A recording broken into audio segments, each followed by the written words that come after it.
मैं अभी इसी सोच में था कि अम्मी के लिए क्या गिफ्ट लूं कि घर से कॉल आ गई। छोटी बहन ने फोन किया था।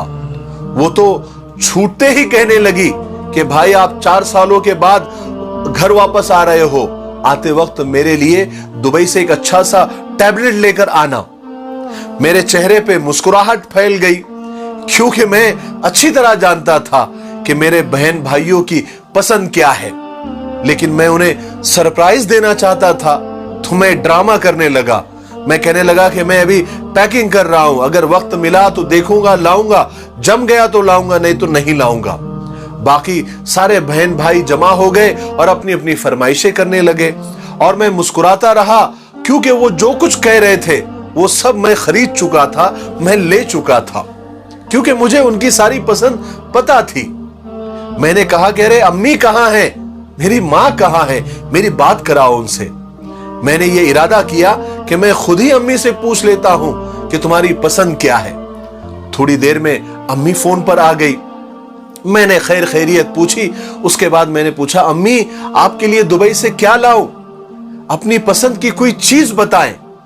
अम्मी ने मुझसे कहा, ओए छोड़ ये सब बातों को, पहले तू ये बता तू कब मेरे पास पहुंच रहा है, मेरा बच्चा मेरे पास कब पहुंच रहा है, तू कब आकर मेरे गले से लगेगा, मैं बेचैन हूं तुझे गले से लगाने के लिए।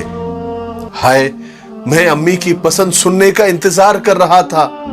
न जाने मेरी अम्मी की जबान से ये जुमले सुनकर मेरे आंखों से 2 आंसू निकले और गालों पर फिसलते चले गए, क्योंकि मैं जान चुका था मेरी अम्मी की क्या पसंद है, मेरी मां की क्या चॉइस है।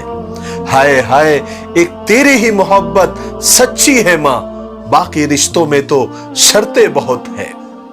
मेरे भाइयों बहनों और दोस्तों, अपनों के दरमियान सियासत फजूल है, मकसद ना हो तो बगावत फजूल है। रोजा, नमाज, ज़कात, खैरात हो या हज, माँ बाप अगर खुश ना हो तो सारी इबादत फजूल है। जब से लोग माँ बाप की इज्जत कम करने लगे हैं, तब से अपने दामन में दुआएं कम और दवाएं ज्यादा भरने लगे हैं।